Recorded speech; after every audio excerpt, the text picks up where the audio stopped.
here's Brody Brazil.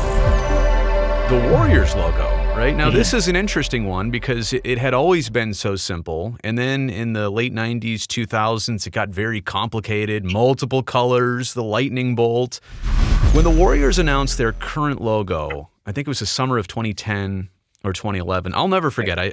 iPhones were still relatively new. My work email, when I first saw it, I remember I was having lunch and I thought, wait, that's their new logo? This cannot be the final product. This is a rendering, right? It's so simple. It's so basic. And you know what? The bridge on it, it's the eastern span of the New Bay Bridge, but that was not even built yet when they debuted the logo. So they literally made the logo off a rendering of what that bridge ultimately does look like that I drive across every day.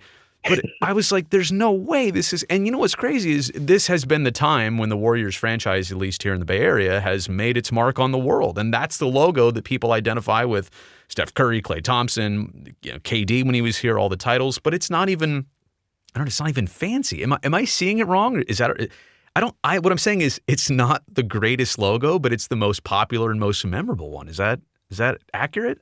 Yeah, well, that's 100% accurate. And of course, it's a throwback, right? This is very similar to what the team used when they moved to San Francisco. Yeah, the city uniforms. And then again, in the 90s, they had that blue and yellow color scheme, which I associate more with BJ Armstrong. But Run TMC, Chris Mullin, Tim Hardaway, Mitch Richmond. That was the era, right? Yeah. Yeah. Golden State wasn't really on my radar in the 90s. No offense to Golden State. I lived it. It's okay. I lived it. I get it. I can't expect you to know everything. I'm impressed that you can isolate in on the Bay Area alone, but I digress. Continue. Golden State drafted Vince Carter. Let's not forget that. That's right. I forgot about that. But you're absolutely right. So it's really not an exciting logo. It's not even an interesting logo, but it was brought back simply because it's an overcorrection from what they did in the 90s with that all-out fancy, what the 90s do, throw away all tradition and pretend this is a brand new expansion team.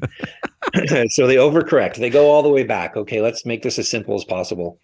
And people welcomed that. And it doesn't hurt that after they introduce this logo, Steph Curry becomes Steph Curry. They win 4 or 5 NBA championships, something crazy like that. They've had a magical decade. From now in the past 10 years. Yeah, 6 NBA finals they made it to. Yeah. I don't know the exact number. Forgive me. All I know is that they lost at least one in 2019. Of course, you remember that one, Mr. Toronto. I don't get into details of that, but you're absolutely right. So winning and a nostalgia, those are what are going to cement a team's look. And for teams that don't have that fortunate era of winning championships, I find it goes back to the team's original design when all the fans first made their bond with the team and fell in love with the team. And, they get their warm and fuzzies when they see that logo and uniform. It needs to be removed in order for people to have that feeling, I find. They need to go in a different direction before people want it to come back.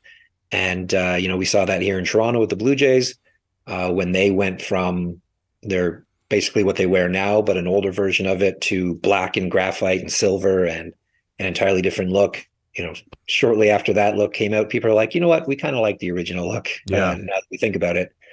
And, 11 years later, people are starting to want to go back to the black and graphite, which is just crazy to me. But it shows that every generation has their own past, has their own what they consider to be tradition.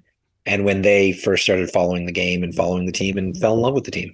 Yeah, it just seems like creativity has its value of, oh, that's a cool design or look, or it's identifiable, but nostalgia sometimes tops everything. It's like, well, that's what I was accustomed to. And it's weird how that nostalgia then translates from generations, where maybe now here in the 2020s, we're seeing throwbacks to the 80s and 90s or 70s, when the 40 and 50-year-olds were growing up and young and impressionable.